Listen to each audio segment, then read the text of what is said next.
na download speed natin. So check po natin.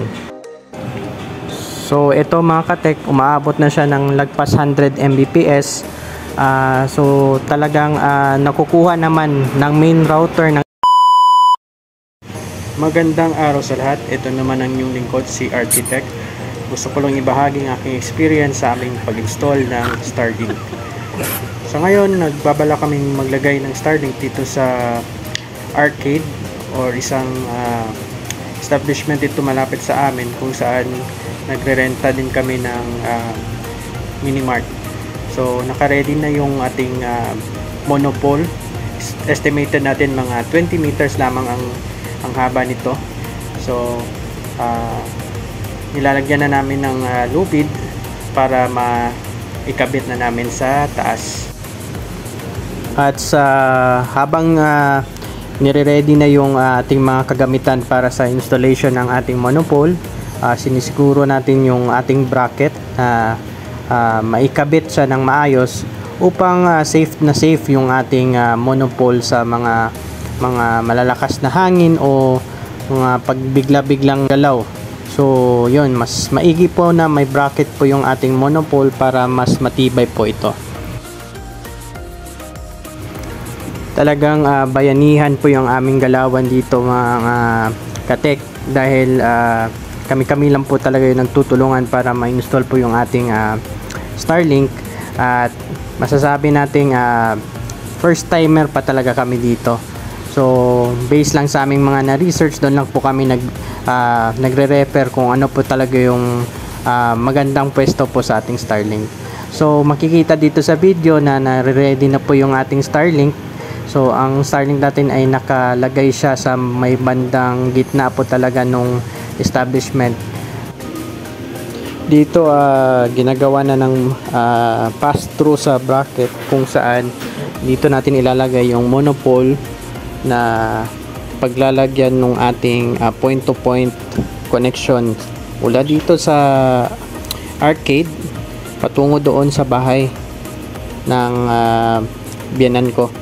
So dito sa video nakikita natin si Coco na siniset up yung Starlink. Paglalagyan niya to ng mga screws at yun, para ma-fix lang yung Starlink. Sa mga nagtatanong bakit parang maliit lang yung height ng ating monopole, dahil makikita na po yung bahay po sa ganitong height, 15 to 17 meters. Estimated po na may 9 na steps po, yung 10mm na kabilya po yung ginamit dito. So yun, ilalagay po namin tong monopole dito sa bandang gilid ng pader kung saan na-pass through yung bracket. Bali yung ginawa lang dito is welding lang sa mga points po ng monopole sa babang portion po nito.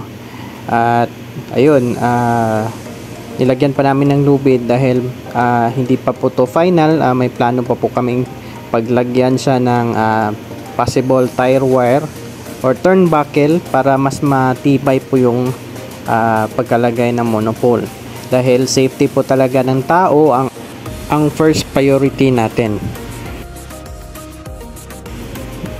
Dito nagwe-welding si Dodong sa final touches sa bandang pader po ng bracket para ma-ensure po na mas matibay pagkakabitan ng ating monopole.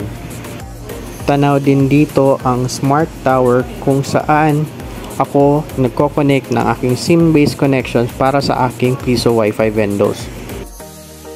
Maya magtutour visit din ako sa mga vendors ko para makita nyo din kung gaano kalakas ang SIM-based doon sa lugar namin. Mga katek, gusto ko lang sabihin na ang reason behind bakit ako nag-avail ng Starlink, though may SIM-based naman ako, dahil sa mga pabugso-bugsong brownout na nangyayari dito sa lugar namin. Hindi stable po kasi ang ating connection sa Smart at saka Globe. So mas maigi na mas masatisfy natin ating customers through sa Starlink kung saan ine-expect po natin na maganda ang connection natin. Nagbabalak din ako mga katek na baka pwede ko ring gamitin si Starlink as backup or main na ISP ko in case na nawawala yung mga connection natin sa SIM base. Bale dito sa video naglalagay ako ng silicone all-purpose na pandikit para mas tatagal po ang screws ng ating Starlink. Mukhang okay na ang pagka-setup ng lahat. So dito na tayo ngayon sa pag-check ng ating obstruction sa Starlink. Tick lang po natin ang ating Starlink app at dapat nakakonect po tayo sa ating Wi-Fi na SSID ng Starlink. Sa case po na to, ang SSID ko ay SC Commercial Complex.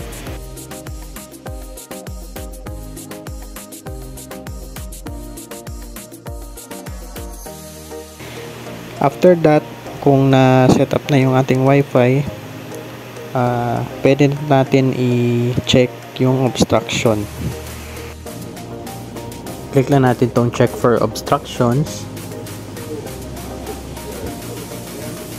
After ang actuated, then yun, check lang natin yun. Dapat yung mga kulay green po sa nakikita po sa screen, dapat po na nakuha po dyan sa ating camera upang malaman niya yung current status ng obstruction ng pagkalagay ng Starlink. So intay-intay lang po ng ilang saglit at magbibigay po ng final reading si Starlink. Siya nga pala mga katek, kung bago pa kayo sa YouTube channel ko, please like and subscribe para updated kayo sa mga susunod ko na mga videos. After checking mga katek, kitang-kita yung blue na nakabalot sa ating Starlink. So meaning to say, okay na yung signal natin. Dito sa ating monopole mga katek, papakita ko sa likuran kung paano ginawa yung bracket na pass-through. So at least may ideya po kayo kung paano yun ginawa. May baka pa sa baba. So ganun lang po mga katek. Once again mga katek, disclaimer, hindi po kami mga professional. So dito lang po talaga yung abot ng aming makakaya about sa pag-setup ng Starlink at monopole. So inabot na kami ng mga hapon na talaga at yun nga hindi pa kami kumakain ni Mrs. So na decide kung pumunta na lang kami sa Parisan dito malapit sa amin. So yun, kumain kami dito ng napakasarap nilang pares at RM. So makikita dito sa video yung gaano kadami yung servings ng ating pares. Samahan mo pa ng kalamansi, ayun, swak na swak talaga.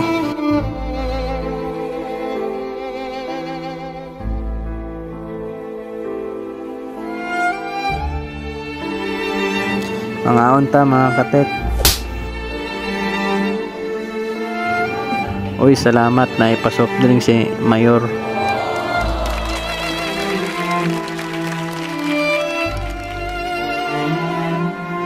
Ay, grabe ka solve eh.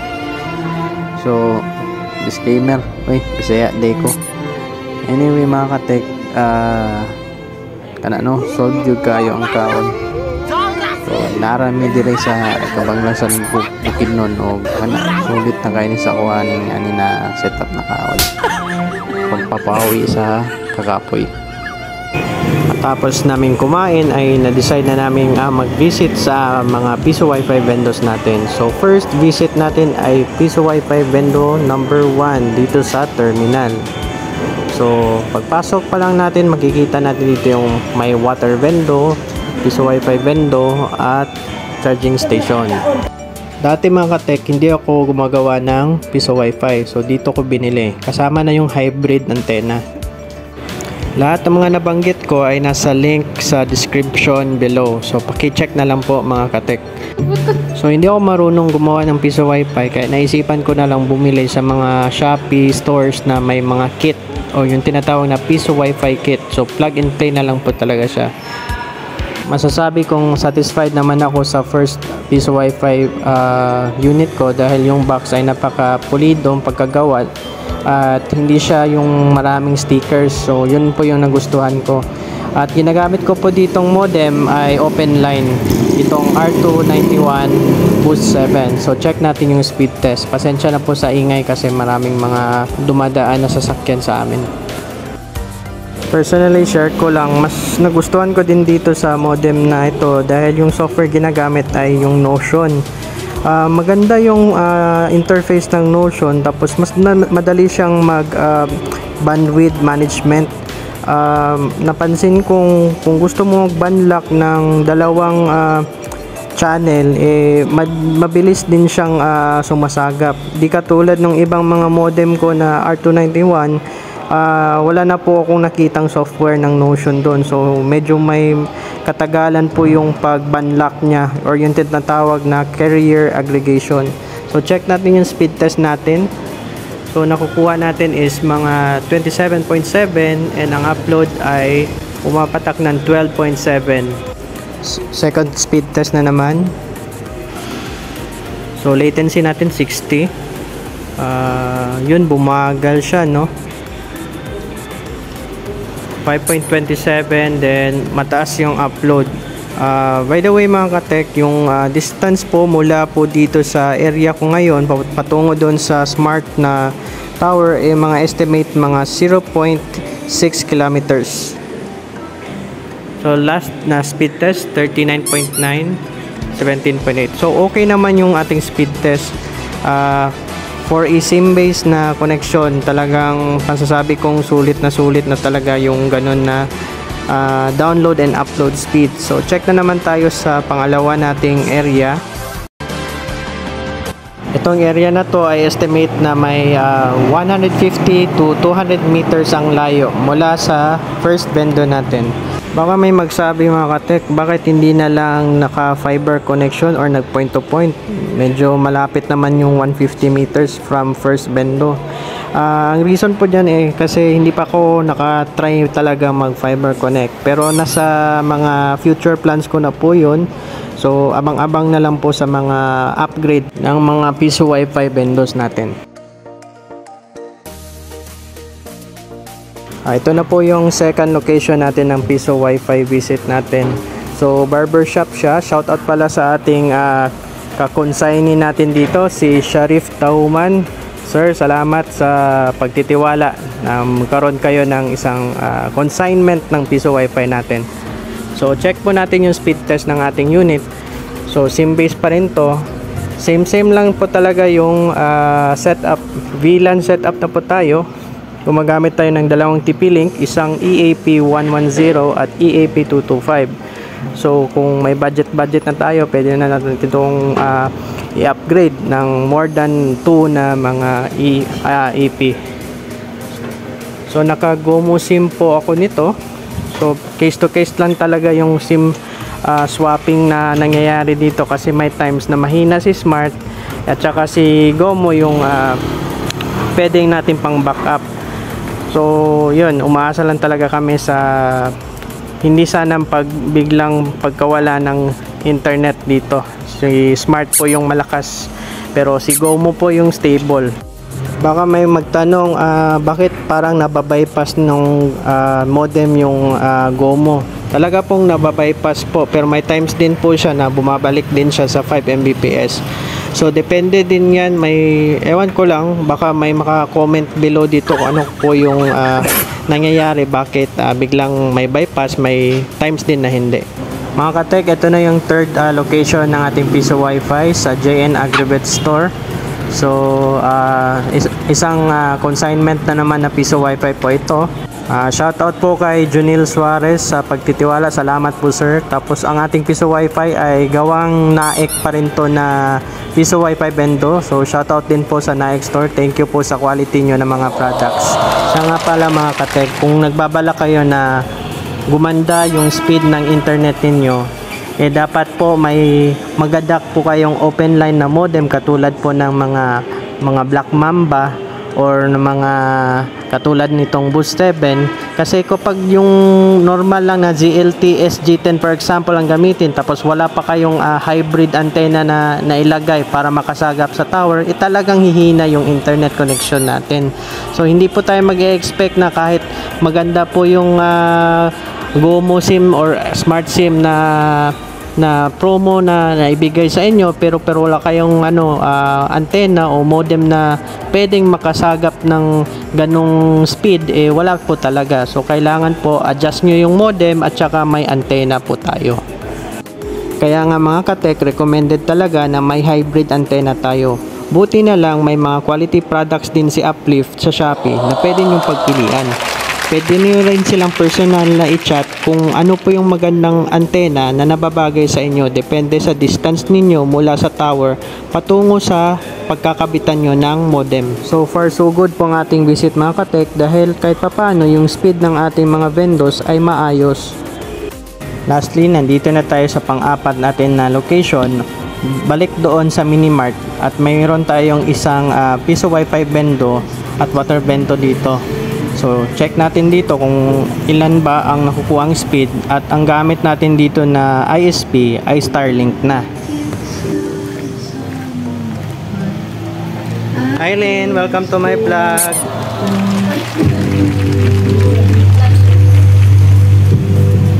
Balon. Thank you very much. Alright.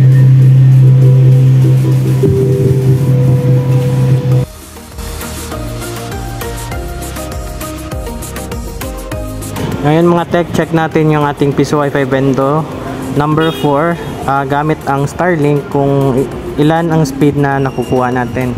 So yung ating Starlink ay naka Microtech Hex na to.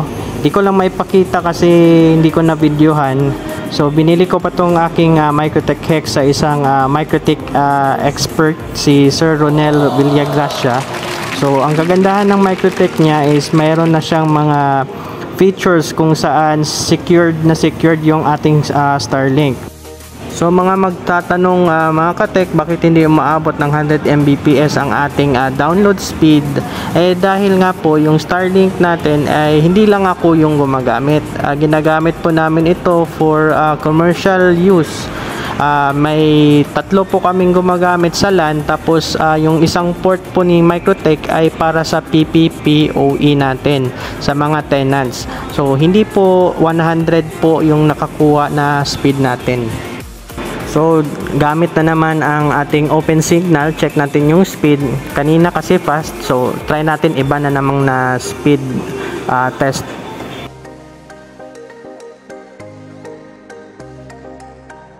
Bale, ating nakukuhang speed siguro nasa estimate na 35 to 40 Mbps ang ating download. At mga 20 plus Mbps upload.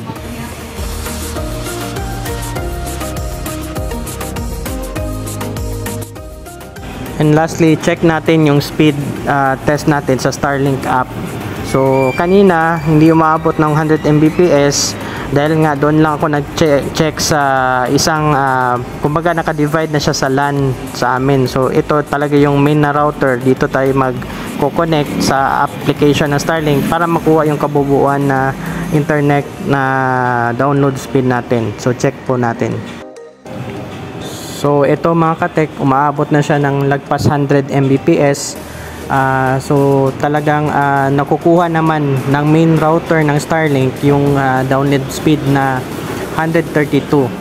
So hindi po always na ganito yung scenario. May mga fluctuations din po kasi si Starlink na paminsan-minsan yun nga nagiging 30 Mbps, 70. So may mga times po talaga na hindi stable ang Mbps ni Starlink, pero at least para sa akin ng mga katek average na po siguro mga 45 Mbps, so not bad na rin compared sa SIM base. Talagang stable si Starlink dahil hindi po siya nawawala sa mga biglang mga brownout. Kung magko-connect na bigla ang mga tower, hindi pa rin makabigay ng internet connection. Pero si Starlink po, sa experience ko is talagang meron na po siya agad-agaran na internet na naibibigay.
conclusion ko lang sa experience ko sa Starlink, kung talagang nasa remote area ko lang sa kayo, experience ko sa Starlink na kailangan ng internet, talagang nasa remote area na si Starlink kayo, katulad sa subscription niya po, may 2,700 monthly subscription po yung residential. Para sa akin okay na yun. Kung gusto nyo naman na pwede nyong mastow o madala nyo kahit saan si Starlink, may roaming din po sila. Kung hindi ako nagkakamali, nasa mga 3,000 something, 3,500 ata yung roam.